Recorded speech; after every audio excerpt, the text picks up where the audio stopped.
مساء الخير مشاهدينا، برحب بيكم تاني فقراتنا النهارده في الأعمدة السبعة. وزي ما قلنا في بداية حلقتنا هنعيش مع رحلة لطيفة جدا تخص حياتنا الاجتماعية. الشارع المصري فيه أسماء كتير وصفات ودلالات، يمكن رجل الشارع البسيط ما يكونش عارف ان اصولها بترجع للاصول المصرية القديمة.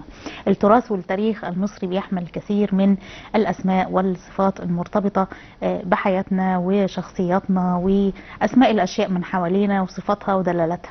مين اللي مهتم بالبحث في هذا المجال؟ هي ضيفتي اللي منوراني النهارده، الباحثه في علم المصريات الاستاذه عزه سليمان. برحب بيكي استاذه عزه. اهلا بحضرتك. اهلا بيكي.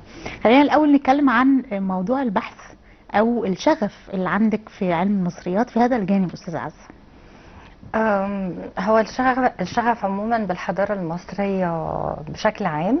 وطبعا واحنا بنتكلم على الاسامي المصريه اكيد عندي شغف كان ان انا اتتبعها، وانا لسه ما زلت شغاله، يعني كتبت كتب فيها ولسه شغاله بكمل. وبس اسمح لي في البدايه انا عايزه اقول يعني نهني نفسنا بانتصارات حرب اكتوبر. صحيح. ونهني جيشنا بالانتصار العظيم، ويا رب دايما مصر تبقى يعني منتصرة لآخر الزمان إن شاء الله. كل سنة وانتي طيب. الحضارة المصرية أصلا أي حد بيقرب لها يعني بيجيله شغف إنه عايز يعرف أكتر وأكتر وأكتر. فكمان لما الواحد بيتفاجئ يعني في موضوع الأسامي إنه إزاي إحنا أسامي كتيرة جدا موجودة عندنا النهاردة، ونلاقي إن أصلها مصري فرعوني وإحنا مش عارفين. صحيح. الشغف ده هو اللي خلاني ابحث اكتر واكتب ومكمله يعني. طيب خلينا نتناول الاول ونقسم الاسماء. هل كل الاسماء المرتبطه بالاشخاص كان موجود منها وكان ليها معاني زمان؟ يعني في الحضاره المصريه القديمه كان لكل اسم معنى ولا مجرد اسماء متداوله؟ لا، احنا عندنا في مصر الفرعونيه يعني لو قلنا بالبلدي كده احنا كنا معقدين. يعني الاسم عندنا ليه دلالات كبيره جدا، يعني مش بس الاسم، الكلمه اللي هي منها الاسم يعني ككلمه. انت لما بتكتبيه انت مش بس الاسم اللي ليه دلاله، ده كل حرف انت بتكتبيه في الاسم ليه دلاله ومعنى كبير قوي. يعني انت مثلا على سبيل المثال مش بنتكلم على الاسامي عشان نشوف الدلالات، يعني لو بتتكلمي على الاله ده هتلاقيه هو في البدايه حرف النون، لان انت بالنسبه لك انه الخلق كله بدا من المياه الازليه، فالاله مرتبط بالخلق والمياه الازليه، فهتبداي بحرف النون. بعد كده بتبقى حرف السين اللي هو الحروف المجدوله، الحبل المجدول التخين قوي اللي هو رباط قوي جدا، مع مستحيل ان هو وحده ورباط وان انت متمسكه بالدين. ثالث حاجه في الاسم هتلاقي مثلا حرف بنعبر بيه بالبق يعني بالفم، لانه هو ده اللي بيطلع منه الكلام، اللي هو الاله اللي هو جاي يرتل الكلام ويقول لنا التعليمات. فكل حاجه كل الحرف ليه دلاله وليه معاني كبيره قوي. وبعدين الاسم في حد ذاته في مصر الفرعونيه احنا كان ليه اهميه كبيره جدا، لانه كنا مؤمنين ان الاسم مرتبط ارتباط كبير جدا بحظك في الدنيا، بين حتى عمرك في الدنيا، ان ممكن يكون عمرك طويل ولا قصير. فاحنا كنا دايما بنختار اولا اسامي اللي ليها معاني وبنتباشر بيها، لو خصوصا لو احنا تسمينا مثلا على ايزيس يعني اله. طبعا في البدايه عايزه اقول كلمه اله في مصر الفرعونيه ليه معنى تاني مختلف تماما عن مفاهيمنا الحاليه. يعني فلما نقول اله احنا بنقصد معاني تانيه. بس هي كربة مقدسة، أول ملكة حقيقية على مصر، يعني ليها معاني كبيرة جدا، فإحنا كنا بنتبشر بيها. وبالتالي إحنا مثلا لو عايزين نسمي بنتنا ممكن نسمي الست أو إيزيس، هي اسمها الست أصلا، واشتق من اسمها أسامي كتيرة جدا. فكنا نحب نسمي بناتنا مثلا ايزيس، الست، اللي هو من الاسماء اللي احنا كنا بنعتبرها جميله قوي.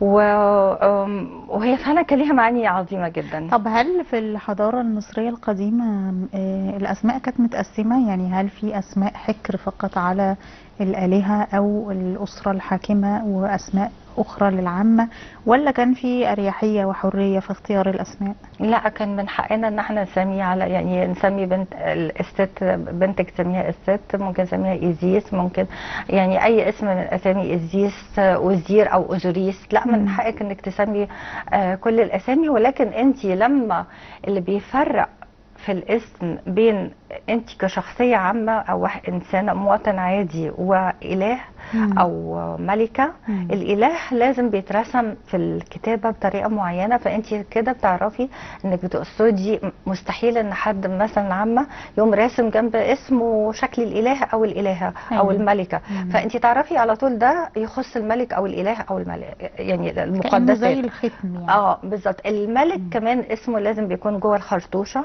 فانت اي حد تاني اتسمى على اسم ملك مش وهو مش ملك، فانت مش هتحطيه في خرطوشة، ممنوع، ده فيه عقاب يعني. طبعا الملك بس هو اللي يحط اسمه في خرطوشة. ف وعليه لا، كل من حقك تسمي اي اسم انت عايزاه.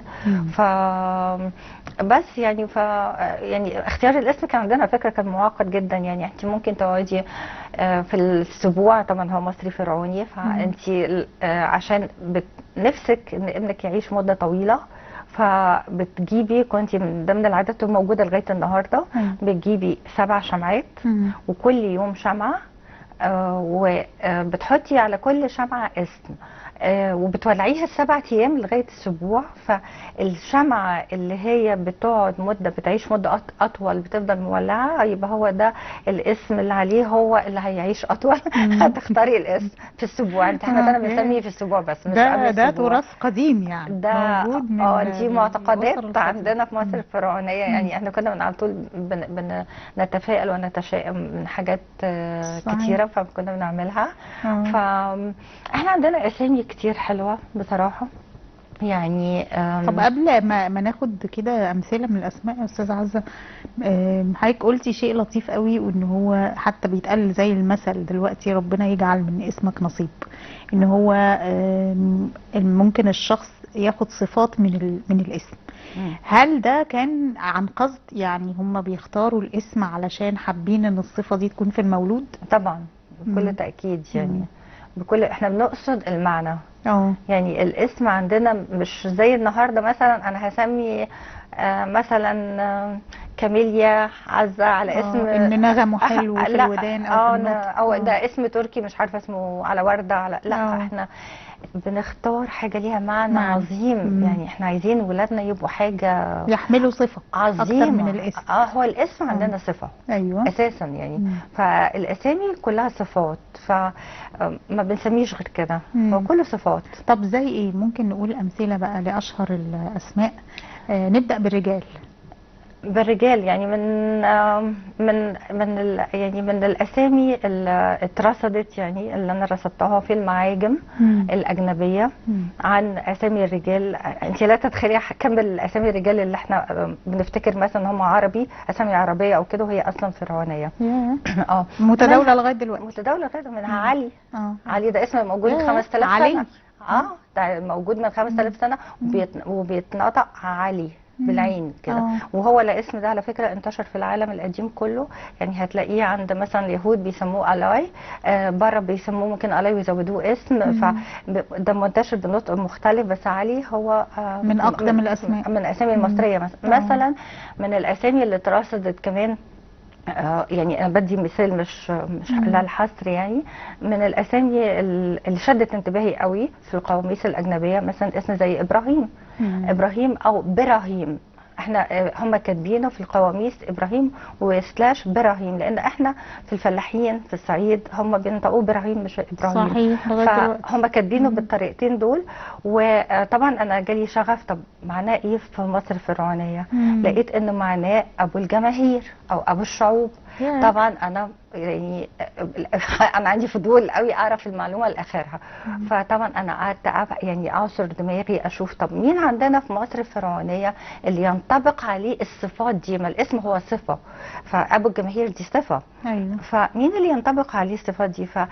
لو انت بتقري التاريخ المصري هتعرفي ان اول قصه للخلق في تاريخ البشريه اللي هي قصة تسوع عين شمس، اللي فيها بيقول انه من ضمنها يعني باختصار شديد انه بداية خلق الجنس البشري هي اختين واخين. الاختين اللي هي الست ايزيس ونفتيس. نفتيس يعني اللي جاب منها نفيسة على فكرة، اللي هي معناه ربة المنزل، ده معنى الاسم يعني. ووزير اللي هو اوزوريس واخوه ست. وزير او اوزوريس يعني اتجوز الست ايزيس، وطبعا هو ما خلف منها مش بزواج فعلي، ولكن هي بشكل معين من روحه، خلفت منها من روحه، ولكن خلفوا ابنهم حورس اللي هو حر او حور. فحور اتجوزها حتحور، وحتحور وخلفوا 4 اولاد، وهالتالي قعدت بقى الناس تتجوز وتتكاثر وتكتر. اذا مين هو ابو الجماهير؟ ما فيش غيره، هو اله مصر اللي هو اول ملك على مصر بالفعل، هو وزير او اوزوريس، ما ينطبقش على حد تاني.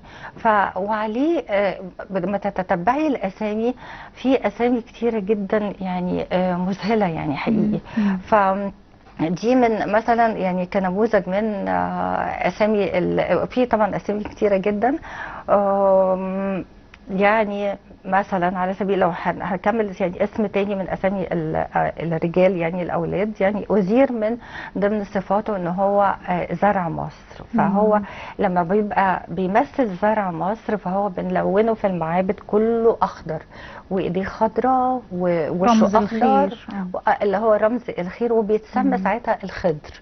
وعشان كده ده اسم مصري فرعوني. ومراته اللي هي ايزيس، الست ايزيس، كمان موجود في متحف اللوفر، هي الصوره اليوم هما الاثنين، هي برضو كلها خضراء، لان هي بتمثل برضو بشكل او باخر زرع مصر، هي الوعاء اللي انجب الزرع ده. فكان هي بنسميها خضرة، اللي هي خضرة الشريفة في مصر الفرعونية. وخضرة ده اسم موجود لغاية دلوقتي. فطبعا الشق من اسامي كتيرة، فيعني دي من ضمن يعني اسامي الولاد لو احنا بنتكلم يعني على الرجال. ده معناه ان احنا اي اسم ليه معنى في المعجم العربي او المعجم بشرحه بصفاته المصرية ده اسم قديم، نعتبره من الاسماء القديمة بما فيها جمال وحسن، ويعني هل جمال اسم مصري فرعوني، جمال وكمال ده اسامي من الاسماء القديمة، وهي ليها علاقة بالاله اوزير على فكرة برضه. هو الاله اوزير كان عشان هو ليه صفات كتيرة قوي، صفات الكمال بقى، الكمال. فهو مسؤول عن كل حاجة في مصر، وبالتالي عنده اسامي كتيرة، كل اسم ليه علاقة بالصفة اللي هو بيعبر عنها في الوقت ده. وإيزيس نفس الحكاية، ليها أسامي كتيرة جدا بتعبر عن يعني الصفات اللي احنا صفة معينة احنا بنتكلم عنها. منها مثلا لما قلنا هي لو هتمثل الزرع هي بتبقى وقتها هي خضراء، وهكذا يعني. طب فاكرة ايه من في الدراسة أستاذة عزة من أسماء السيدات أو البنات؟ يعني لو مولودة بنوتة، يعني ايه أول أو أشهر الأسماء القديمة؟ الاشهر الاسامي القديمه اللي هي ايزيس طبعا. ايزيس ده اسم عالمي طبعا في العالم كله. اصل ايزيس هي الست. الست معناها ده اسم، هو لقب دلوقتي بس هو اسم. الست هو معناه، واحنا معانا صور ليه، معناه المتوجه على العرش. على فكره انا اللي ما قريتش المعنى ده قبل كده، ولكن انا من شرح ما تشوفي الصوره وصفات ايزيس، هي عباره عن الاسم بيتكتب عباره عن كرسي العرش وجنبيه تاء التانيث اللي بالنحو المصري الفرعوني. فده بيتنطق الست، ومنه دخل في اللغه الانجليزيه السيت، ويقول لك سيت داون، يعني من الاسم ايزيس اللي هو الست اللي هو الكرسي، كرسي العرش. معانا الكرسي، وده هي متوجه هنا على الشاشه، لابسه الكرسي العرش على راسها. ده تعرفي على طول ان انت بتتكلمي عن ايزيس اللي هي المتوجه المتربعه على عرش الارض. فده اسمها. والتاء التاء التأنيث على فكرة، عشان واحنا بنتكلم عن اللغة، هي عبارة عن نص رغيف عيش، ورغيف عيش قابب يعني عالي، واللي هو دخل اللغة العربية بالجزء التحتاني اللي هو زي حرف التاء، وبعد كده اختصر العلامة اللي فوق دي بشرطة صغيرة أو نقطتين. اللي حرف التاء اللي اتنقل للغة العربية. يعني بنقول اللغة المصرية أصل اللغات، يعني الشرق والغرب على فكرة. صحيح. فالست جاء منه اللي هي المتوجة على العرش، وبالتالي احنا لغاية دلوقتي عندنا في أسامي كتيرة. يعني إيزيس كانت هي الست، وكانت ست الحسن والجمال، ست الخلق، ست الكون، ستهم، ست الستات، ست القضاء.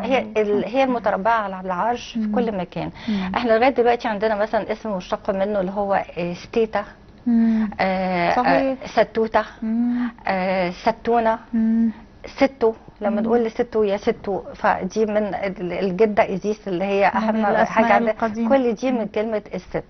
والست نطق يعني بنطق بطرق مختلفة، اللي هي اتنطق الست ايست اللي اتسمى عليه الشرق كله بالانجليزيه. الشرق كله خد اسم إيزيس. الست ايست، إيسا، إيزا، عزة. حتى اسمك كمان مصري قديم. ده انا حافظي. إيسا، آسيا. وهنتكلم على اسم آسيا، انا مهتمه اتكلم على اسم آسيا كمان، اشرحه قوي. آسيا، السيس باليوناني، السيس وإيزيس. فده من الاسامي اللي اشتقت من اسم إيزيس. ومنها زي ما قلنا اسم آسيا. يعني انا كنت استغرب انه يعني بيسموا الستات ليه على اسم قاره. يعني كان في بدايه الدراسه يعني ليه نسميها على اسم قاره ما في اسامي ثانيه. اتاري هو اصلا القاره متسميه على اسم إيزيس، واحد من النطق من اسامي إيزيس. طبعا هو عشان الاسم مقدس و يعني غالي عند الناس. الشعوب القديمه كلها كانت بتعبد إيزيس، يعني بتقدسها. كل العالم القديم. وبالتالي الاسم ده بقى مقدس بالناس. الستات بتتسمى بيه. مش بس الستات، اكبر قاره من ناحيه جغرافيه ومن ناحيه السكان، من عدد السكان. يعني ساكن فيها حوالي عدوا 5000 مليون بني ادم، كلهم على اسم آسيا. هتقولي هتقولي انه آسيا لا، دي اسم مش يمكن يكون اسم مش مصري، او ده بيقصدوا بيه حاجه تانية. ترجعي بقى للقواميس العربيه هتشوفي طب هم مفسرين آسيا بايه. كل الاوصاف اللي هم بيشرحوا بيها اسم آسيا كلها متناقضه، كلها مش راكبه على بعض، ملهاش علاقه ببعض. ليه؟ لانها كلها تخص إيزيس، اللي هي بتحمل معاني كتيره، كلها ليها علاقه بيها هي تحديدا. يعني هتلاقي في القواميس العربيه بيقولوا لك يعني ايه آسيا. بيقولوا ان هي الطبيبه، المداويه. وألف لام هنا بيقصد بيه شخصية معينة، مش هي صفات ذاتية لإيزيس. صفات إيزيس هي الطبيبة، لكن مش معنى الاسم. لا، مش معنى الاسم، ولكن صفات الشخصية. إيزيس. هم العرب شرحوا آسيا بصفات إيزيس، بصفاتهم. قالوا ان هي الطبيبة، المداوية. قالوا ان هي الحزينة والمعزية. حزينه ومعزيه. ليه؟ لانه هي لما اتجوزت اخوها اوزوريس، ست اخوهم اتغاظ منهم فقتلوا. وبالتالي هي اول واحده في التاريخ ترتبط شخصيتها بالحزن على الزوج، الحزن على الزوج والعزا وطقس العزا. كمان شرحوها قالوا ايه؟ قالوا ان هي ساريه، دعامه، عمود، نبات اخضر. الثلاثه مع بعض، عمود ونبات واخضر. يعني ايه يا استاذ؟ يعني اي حد في الدنيا هيقرا مش هيفهم حاجه. لكن لما تعرفي معاني إيزيس وتعرفي ان الاسم مشتق من اسامي الست، هتعرفي ان هي هي الفكره ان ايزيس كانت هي رمز الزرع وهي وجوزها، وبالتالي احنا الزرع رمزنا له بالشجره اللي هي جذع الشجره. ومعانا صوره لاوزوريس جوزها او اوزير جوزها اللي هي العمود الفقري بتاعه هو عباره عن جذع الشجره. جذع الشجره ده بيعني ايه؟ بيعني ان هو صالب طوله، قادر يقف على رجليه. واحد لو عموده الفقري مش قوي مش سنده مش هيقدر يقف على رجليه، فهو اللي مخليه قادر يقف على رجليه. وفي نفس الوقت العمود بتاعه هو الشجره اللي هي بترمز للزرع اللي هي إيزيس. واحنا في مصر الفرعونية مؤمنين بان دايما هتلاقي الملكة دايما حاطه ايدها ورا جوزها ورا ابنها، هي الدعامة اللي ساندة ظهره، هي الدعامة وهي العمود اللي يسند ظهره. هي هم خضر ازاي عشان كده هم بيسموا ايديس واوزوريس. فهي الدعامة دايما زمان، والسارية هي سارية كلهم ما بيكونوش الا من الخشب زمان، لازم تكون من الخشب، خشب قوي كمان. فهي دايما هو جاي في متصور بظهره عمود فقري بتاعه شجره، وفي نفس الوقت في العمود نفسه بيبقى لونه اخضر وهي هنا لونها اخضر، هي عمود نبات اخضر. يعني حاجه يعني انك تكلمي حاجه مش فاهماها بس حاجه جميله، يعني حاجه جميله معنى التماسك والثبات والدعم لانه هم رمز الارض. فهو اوزوريس لما يقف على رجليه يعني بالشجره بزرع مصر يعني بخير مصر، يعني مصر كلها واقفه على رجليها، مصر عافيه وقادره تقف على رجليها. فهي دايما يقول لها لغايه النهارده احنا دايما الراجل يقول لمراته انا عايز احس انك في ظهري، انا عايز احس انك سنداني. صحيح. هي استمرار بنفس الفكر اللي احنا عندنا من الاف السنين من ايزيس واوزوريس. هي جينات بس صح. هي جينات مصريه بتجري في دمنا. طبعا. خلينا ناخد استراحه قصيره ونرجع ونستكمل حوارنا مره ثانيه. تابعونا بعد الفاصل.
برحب بيكم مرة تاني، واستمتعنا كده في الفاصل ببعض المقاطع من الكتيب الخاص بالباحثة في علم المصريات الأستاذة عزة سليمان منورانا النهاردة. برحب بيكي مرة تانية. اهلا بيكي. ومستمتعين بالكلام عن الأسماء المصرية اللي في منها كتير موجود في حياتنا اليومية دلوقتي وأصولها مصري قديم. وقلنا قبل الفاصل حاجات تخص إزيس وأوزوريس وصفات الست والصفات المرتبطة بالأنوثة والدعم والرجل العظيم بصفاته والكمال وقلنا اسم علي، انه علي كان موجود زمان زي ما كان أوزوريس بيتوصف تقريبا، مش كده؟ هو أوزوريس أو أوزير كان ليه أسامي كتيرة جدا من صفاته قلنا.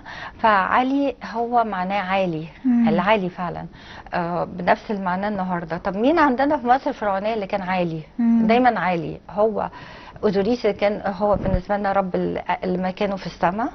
وكمان حورس ابنه اللي هو كان دايما بياخد شكل الصقر ليه؟ عشان يقدر يطلع يطير في الأعالي وليه مهام كتيرة جدا.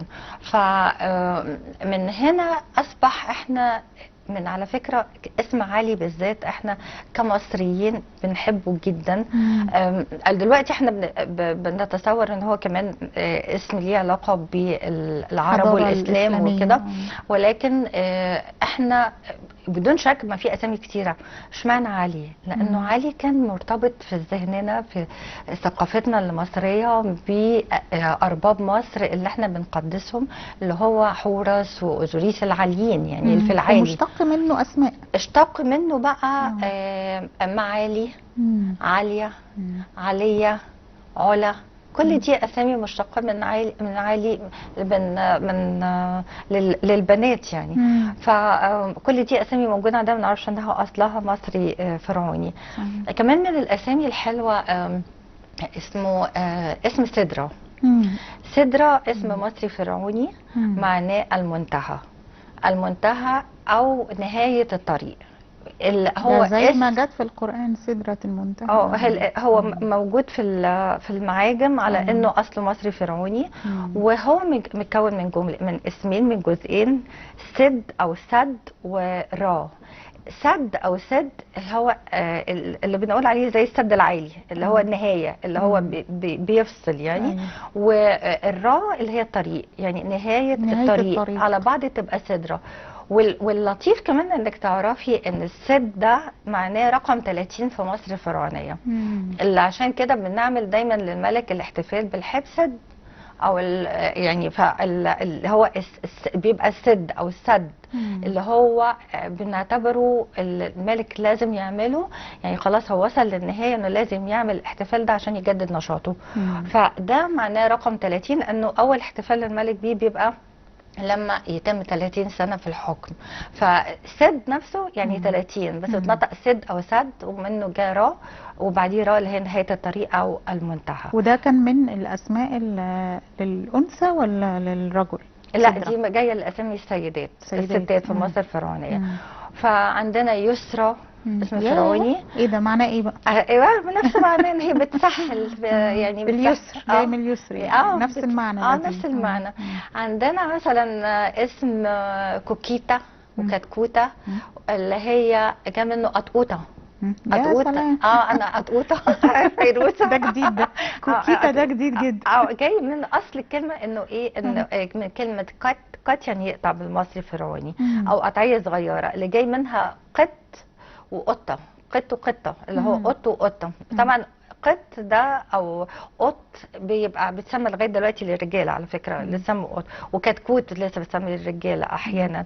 وهي جاء منه كتكوته كمان اللي هي كتكوته، كوكيتا، كتكوته اللي هي جاء منه قطقوطه بالتاني. فهي دي ده مش مرتبط معناه الصغنونه، يعني الطيور الصغيره، الصغنونه يعني حاجه صغنونه جدا. فكمان عندنا اسم دعاء.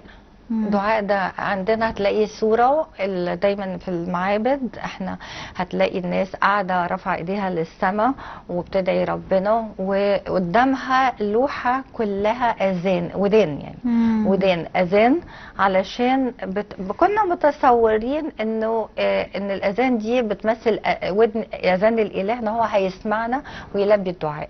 هو هل كان في اسماء شهيرة مرتبطة بطقوس العبادة او اسماء الاقرب الى الدينية زي دعاء مثلا؟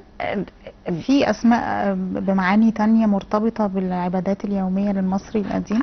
هو كل المقدسات عندنا في مصر الفرعونية أصبحت مرتبطة بالدين نفسه، يعني مثلا عندك الإله أمين اللي نطق أمون، لأن الإيه والواو حروف تبادلية، فالإله أمين معناه الخافي الباطن اللي ما نعرفوش، اللي هو تحول لأمون.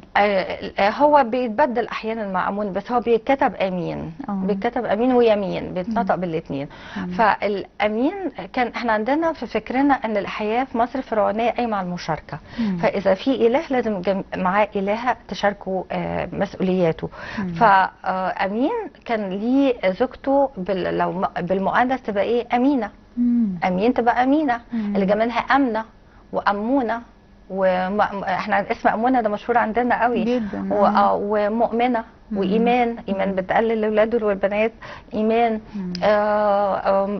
يمن، منا، كل الأسامي دي مشتقة من اللي هي أمنية، اللي هي اسم أمين وزوجته أمينة أو آمنة. فده من الأسامي اللي هو أكيد طبعا دخل في صميم الدين، لأنه مرتبط بالإله والإلهة، فده هو اسم ديني في مصر الفرعونية. وطبعا إزيس والست وكده دي أسامي طبعا دينية. فهي عموما في مصر الفرعونية احنا كل حياتنا كلها قايمة على الدين.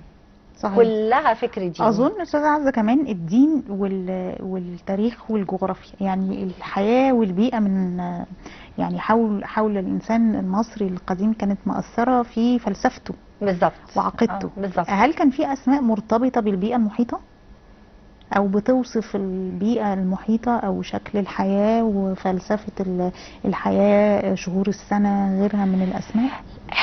هي ممكن نقول في مش مكان معين او كده، ولكن مثلا انت عندك بتوصفي قيم، يعني مثلا او صفات الطبيعه. كان عندنا مثلا من ضمن اسامي ازيس ساره. ساره اسم مصري فرعوني معناه الحكيمه، الحكيمه اللي هي الفيلسوفه. أيوة. دي الحكمه يعني، صح، الهه الحكمه يعني. فده اسم ساره معناه، كان اسامي ازيس مكتوب بالهيروغليفي. كان عندنا كمان صوفي. صوفي ده اسم مرتبط بقيم، يعني صوفي ده اسم من اسامي ازيس برضو معناها الحكيمه، اللي هي اليونانيين قالوا لك ايا صوفيا، وايه على فكره من الاسامي المصريه الفرعونيه اللي ليها علاقه بالجزء الصغير قوي الديني المكتوب بيسمى ايه. وطبعا هو كان بالنسبه لنا برضو في شيء من الاعجاز والحكمه والى اخره، فهو اسمها ايه وجا منه كلمه ايات. وصوفيا يعني صوفي بمعنى الحكيمه اللي هي بتاع اسم ازيس، اشتق منه بقى ايه؟ صوفيا، صفيه، صافيناز، صفاء، كل الاسامي دي اشتق من اسم صوفي. اليونانيين خدوه وقالوا انه ده بتاعهم، بس هو بتاعنا. لكن في حضارات قديمه اكيد نقلت اسماء مصريه قديمه ونسبتها لحضارتهم. ايه المشهور منها يا استاذ عزه؟ لو اسماء حتى اعجميه او اجنبيه متداوله ولكن يعني من اصولها مصريه. يعني ميري. ميري ده من يعني في كل موقع في القرايات الكتابات المصريه هتلاقي ميري او ميري كذا، يعني او ميرات. اما هو جاء منه بقى ماري، اول حاجه منه مريم، لان لما بتحط حرف الميم على ميري معناه انه بتديها صفه الاسم، الصفه الكامله، يعني هي معنى المحبوبه، معنى المحبوبة، ده معنى اسم ميري ومريم. وجا منه بقى ميرنا، ميرات، مروت، مروة، مرام، مريان. مروه قديم. مروات، مروه، ما هو كل اسم بيتحرك كده، يعني بيتحرك كده شويه يطلع منه اسم تاني.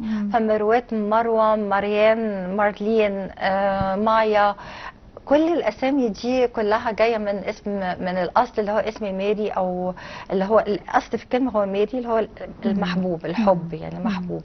فده اسم اظن يعني ده منتشر في العالم، في كل في العالم كله. تقريبا. كمان من الاسامي مثلا زي اسم سوزان، سوزان اللي هو اصلا سوشن، سوشن اللي هو اسم زهرة اللوتس بالمصري الفرعوني. السين والشين تبادلية، فسوشن بقت سوزن، بقت سوسن، بقت سوزانا، بقت موجود في العالم كله على سوزي. فده من الاسامي المنتشره في العالم، وده اصله مصري فرعوني. ففي اسامي كتيره جدا منتشره بكل تاكيد في العالم كله يعني باسمها المصري الفرعوني. هل الحضارات القديمة اللي كان عندهم آلهة ونفس فلسفة المعبود والمعبودة، وعندهم أسماء تخص آلهة أعجمية، هل كان في منهم مأخوذ من صفات أو أسماء آلهة مصرية قديمة أيضا؟ يعني مثلا يعني مثلا احنا عارفين مثلا انه في الجزيره العربيه كانوا بيعبدوا قبل الاسلام اللاتي والعزى. اللاتي والعزى دي ايديس واوزوريس، اسم من اساميهم اللي هي ايديس واوزوريس، ان هي عزه، العزه والكرامه كلها متسميه على ايديس. يعني إزة، عزة، لأن الألف والعين حروف تبادلية. إزة، عزة، عزة، كل المشتق منه، كل ده مشتق منه. فهي دي اللي مثلا كانت من الآلهة اللي كانت بتعبد في جزيرة العرب في زمان. في يعني هو اللاتيني بقى والإغريقي وغيرها من الحضارات، فينوس، ويعني في أسماء خاصة بالآلهة الأعجمية. أظن إن في أسماء متشابهة جدا مع المصري. يعني مثلا هركوليز اللي هو مكسر الدنيا، اللي هو حور اللي هو ابن إيزيس وأوزوريس. حور، حوريس، هركوليز كده، لأن هم بياخدوا كل كلامنا وبيزودوه السين في الآخر بالظبط. فهو جاء منه كلمة حر وكلمة حرية وحورية، جاية من اسمه هو حور، واسم حورية وحرية جاي منه، من اسم حور، او الحريه كلها جايه على اسمه، لان هو الصقر اللي بيطير حر في السماء، فاتسمت الحريه على اسمه. فالحر اتسمى على اسمه. فالاسامي طبعا زي هركوليز قلنا. من ضمن الاسامي مثلا اثينا. ايوه، اثينا اللي هي اسيا، اثينا نفس الاسم. هي اللي هي الاسيا بتاعتنا بقى. أيوة. يعني هي متسميه على اسم ايزيس. اللي مدهش كمان انه من كتر ما ايزيس كانت مقدسه، مش بس انه الستات بتاخد اسمها، ولكن المقدسات الشعوب بقت تاخد اسمها. يعني مثلا احنا قلنا إيزا، هتلاقي في بافاريا في المانيا في ميونخ هتلاقي في عندهم نهر مشهور قوي، نهر إيزا على اسمها. روسيا هتلاقي في نهر إيزا على اسمها. هتلاقي في انجلترا لغايه فيه كان خرايط موجوده، خريطه اوكسفورد كانت موجوده سنه 1900. كان نهر التيمز دلوقتي كان كله اسمه مكتوب عليه ايزيس، يعني ايزيس يعني. فدلوقتي خدوا بقوا يسموه، لان عملوا لها معابد وكانت بتعبد هناك وفي العالم القديم قلنا كله. فخدوا بقى سموه ارض ايزيس، ارض اللي هي تا ام ايزيس بالاختصار سريع بقى تيمز، يعني هو معناه ارض ايزيس. ولغايه النهارده في جزء في النهر اسمه ايزيس بس. الباقي اللي هو ارض ايزيس، وفي جزء تاني اللي هو ايزيس وبس. ف يعني من كتر ما هي كانت مقدسه، مش بس الناس، لا المقدسات اللي عند الشعوب اهم حاجه عندهم الانهار اللي بيشربوا منها، وانه كده بيسموها على اقدس حاجه عندهم. على اسم. للاسف فاضل دقيقتين، وقت جري بسرعه، ومستمتعه جدا بالحديث عن بحث جميل قوي. بس خلينا نقول في اخر دقيقتين، ايه اللي ابهرك خلال دراستك او خلال العمل في الكتيب الخاص بالاسماء المصريه القديمه؟ الاسامي اللي ابهرتني ولا العمل ككل؟ هي الحضاره المصريه كلها مبهره. ايوه، في سحر مبهرة كده. لا، اللي حابه اقوله في اخر دقيقتين قد ايه انه لما بدات اكتب الكتاب ده، لما بدات اكتب على صفحات التواصل الاجتماعي انه مثلا اسم كده اصل مصر فرعوني وانه معناه كذا وكذا، ما تتصوريش فرحه الناس بالمصريين. ايه ده، انا اسمي طلع فرعوني، يعني فرحانين وعرفوا المعنى، بقوا حاسين بالاسم وعرفوا المعنى. قد ايه ان احنا لما نعرف الناس بالاسامي واصلها الفرعوني، مش مجرد ان انت تبقي مبسوطه، لا، ده بيعمق الهويه، تبقي فخوره بتاريخك ببلدك، هتنتمي لبلدك اكتر، يعني هتبقي بتنتمي للحضاره، مش جايه من الهوا كده زي باقي الشعوب، انت واحده غير كل البشر. فالفكره دي انك لما تتكلمي عن الاسامي المصريه وكانك بتدبي الروح في تاريخنا المصري وحضارتنا المصريه، لانه انت كمصريه لما تدرسي، طبعا الاجانب كتر خيرهم ترجموا لنا حاجات كتير، منها عملوا قواميس في الاسامي المصريه اللي اصلها فرعوني، ولكن هم ما يعرفوش دلاله الاسامي دي انت او المعاني بتعني ليكي ايه. فانت كمصريه يعني ان الاوان يعني اللي يقدر طبعا ان احنا نعيد تمصير الترجمات اللي ترجمها لنا الاجانب وكتر الف خيرهم، وكمان ان احنا ننشرها لانه ده مهم. يعني ما احوجنا ليه ان هو بيعمق الهويه والانتماء للوطن والفخر بالوطن، وتحافظي على اثارك اللي هي اولا مصدر فخر ومصدر دخل قومي. صحيح. تخلي العالم كله بيجي عشان يتفرج على اثارك، فدي اللي تغنيكي تخليكي غنيه، انت دي اللي بتميزك عن العالم كله. وعلى فكره الحضاره المصريه ما ماتتش، هي لسه عايشه لغايه النهارده في وجدان كل البشر. صحيح. الحضاره المصريه ما ماتتش، لسه عايشه. طبعا بضم صوتي لصوتك وقطاع الآثار والثقافة وكل المعنيين بالقوى الناعمة المصرية. هو شغلها الشاغل هذه الفترة هو ترسيخ الهوية المصرية، الإحساس بالانتماء عند أجيال كتير يمكن مرتبطة بالتكنولوجيا أكتر، دراسة التاريخ والجغرافيا والتراث المصري القديم، ومنها حتى التراث الشعبي اللي هو مرتبط بحياتنا اليومية، من الأشياء المهمة جدا في تكوين وترسيخ الشخصية المصرية لولادنا. أنا بشكر جدا ضيفتي نورتني النهارده، الحقيقة استمتعت جدا معاكي جدا أستاذة عزة، وبشكرك على العمل الرائع والبحث الجميل. أستاذة عزة سليمان صاحبة البحث الخاص بالأسماء والصفات المصرية القديمة، نورتيني. ميرسي لحضرتك. بشكركم مشاهدينا، وبشكر كل فريق العمل، وبشكر عمرو اللي شاركني حلقة النهارده. نلقاكم إن شاء الله الأسبوع القادم في الأعمدة السبعة. إلى اللقاء.